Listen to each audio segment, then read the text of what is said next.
menurut lo bohong nggak sih orang yang nggak pernah dapat hidayah?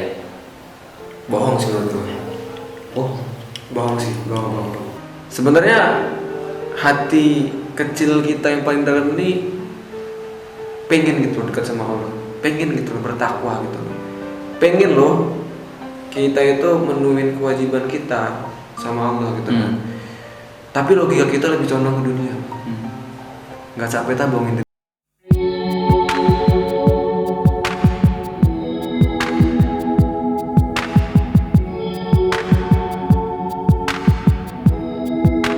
apa dengan tahun 2021 ini?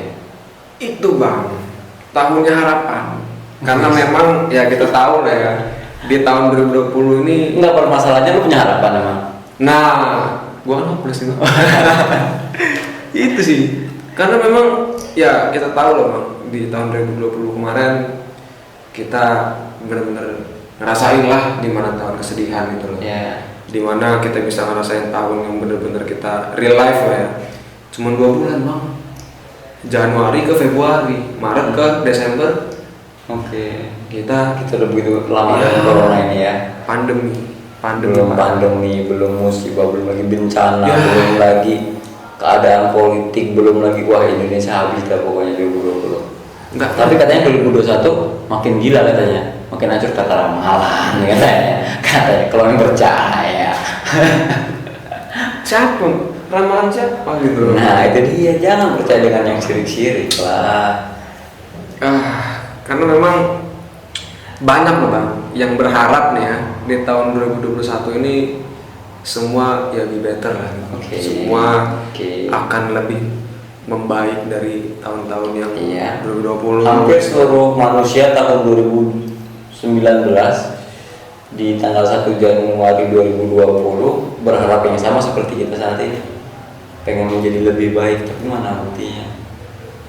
Iya sih, karena basi nggak sih bang kalau dipikir-pikir ya? Iya, ya gitu-gitu aja gitu. Dan gue malah berpikir apa gue nih berharapnya sama tahun ya bukan sama Tuhan. Gue takutnya begitu loh bang, karena dia Saya berharap seperti sama tahun tahun, ini ya. ya kan. Kenapa gitu loh? Wah, gue agak sedikit, aduh gitu loh. Tolonglah gitu loh. Aduh.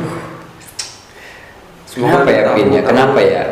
Setiap tahun orang selalu berpikir begitu, lebih baik dan sepertinya gue yakin namanya hidayah itu pasti masuklah ke dalam hati, itu Ya, pasti ada. benar. Pasti dia melihat sesuatu kejadian, dia mendengar suatu berita, informasi yang mendorong diri mereka itu untuk melakukan suatu perubahan pada dirinya. Termasuk gue juga mungkin setiap tahunnya gue ngerasa harus ada perubahan pada diri gue.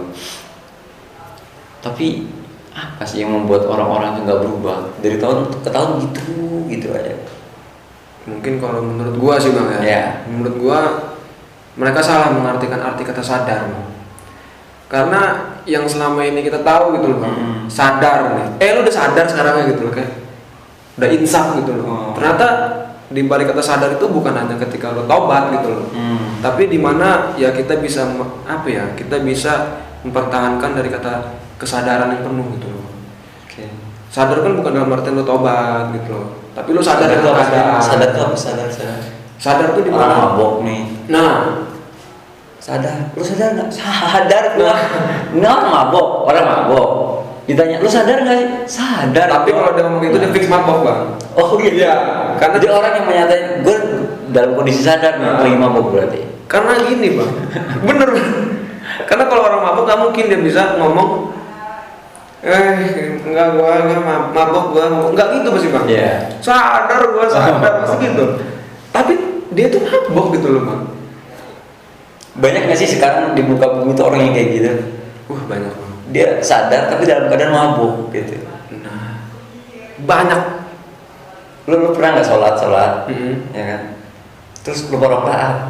Bukan nasi. Itu mabuk nggak sih? Iya sih. Janganlah kau datang dekat di sholat dalam keadaan mabuk. Lu mabuk nggak sih sebenarnya? Nggak sadar ya. Sedangkan Iya, itu sholat tapi lupa rakaat. Kalau lupa bacanya mungkin karena dia emang hafalnya kurang kali ya. Tapi kalau lupa rakaat kadang tahiyat kedua, ketiga ya, ini. tapi asli gue pernah sih bang. kenapa? Iya, tapi kenapa itu Bang? Sama kayak orang juga dalam kondisi dia hidup sehari-hari dia ngerasa ya udah biasa aja. Ini gue yang biasa. Tapi sebenarnya mereka sedang terperdaya dengan zaman. Termabukkan. Orang jatuh cinta, maka tak masuk dengan mabuk cinta. Padahal sadar sebenarnya. Iya sih, katanya lo melihat bentuk tai gitu pasti orang mabuk cinta bilang itu coklat gitu loh. Sebegitukah gitu loh dibutakannya dengan kata mabuk asmara gitu loh. Ada lagu itu kan. Ulibatul jannah bi syuk. Jadi surga itu dikelilingi oleh kesusahpayahan. Wa ulibatun nar bisyahawat. Neraka itu dikelilingi dengan syahwat, kenikmatan-kenikmatan. Maka terkadang orang itu mereka kondisinya sadar kalau gue terus ngelakuin ini gue bakal masuk neraka misalkan. Orang itu sadar. Tapi karena nikmat, tarsok Ya, pasti ada lah. Lo mabuk aja misalkan, pasti dalam hati lo ada kan, ini salah, bener salah lo.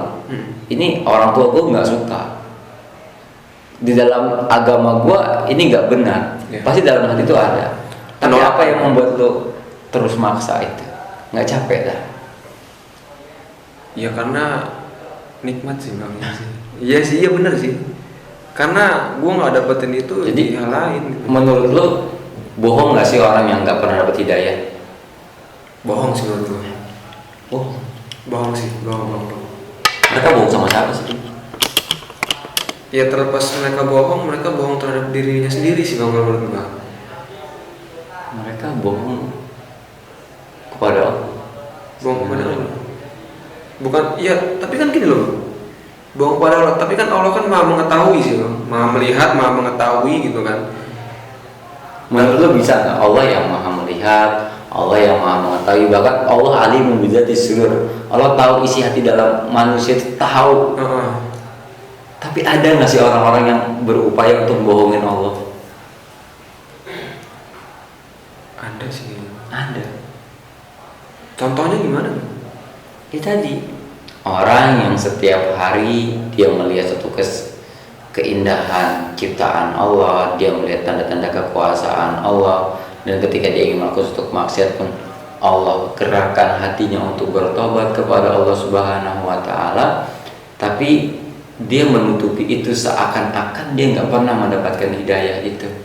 Ketika ditanya oleh temannya yang berhijrah atau teman-temannya yang memang lebih paham terhadap agama, yang mencoba untuk memahamkan Islam kepada mereka, ditanya, lu pernah nggak sih dapat hidayah?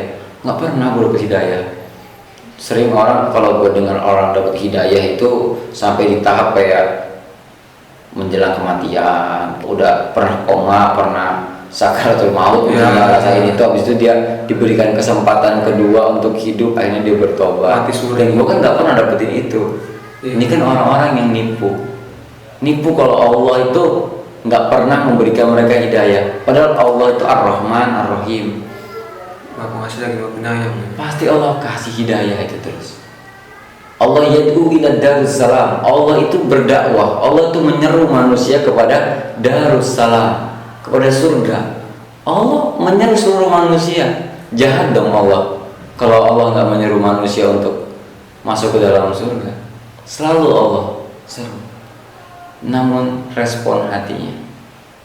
Jadi kalau dalam surat Al-Anfal, ya ayyuhallazina amanu, hai orang-orang yang beriman, istajibu lillahi wal rasuli idza da'akum lima yuhyikum, penuhilah seruan Allah dan Rasulnya jika Allah dan Rasulnya menyeru kepada kalian lima yuhyikum, yang memberikan kehidupan kepada kalian. Dengan lu nggak mabok, lu makin hidup nggak sih? Iya sih semakin. Ya. Dengan lu nggak berzina, hidup lu makin hidup nggak? Iya sih. Maksudnya lebih baik hidup lu. Iya, lebih better daripada lu melakukan itu gitu. Iya. Dan itu seruan Allah terus, Allah dan Rasulnya terus menyeru. Melalui siapa? Lisan orang-orang yang beriman.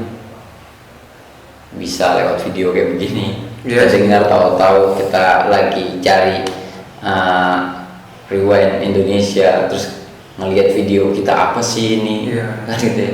Di situ kan Allah yang menggerakkan, sehingga nonton video ini, mendengar, terus dia mendapatkan satu kebenaran, tapi kebiasaan dia ini terkadang kalau orang-orang beriman itu perintah dari Allah, bersegeralah memenuhi segala arahan-arahan, seruan-seruan dari Allah dan Rasulnya yang memberikan kehidupan kepada kalian. Karena apa? Allah yaqulu bainal mar'i wa qalbi. Allah tuh memisahkan antara hati seorang hamba dengan dirinya.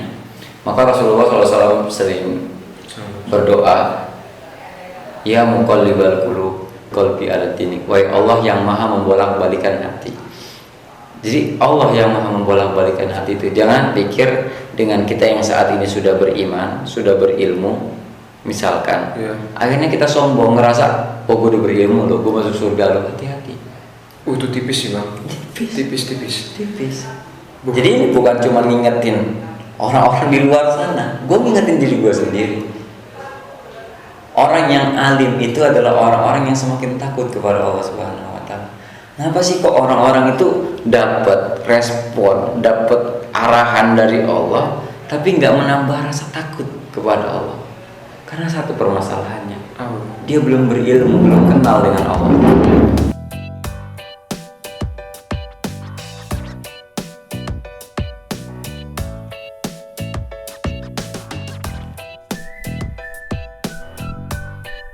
Jadi kalau kita pengen deket tuh sama Allah, caranya gimana?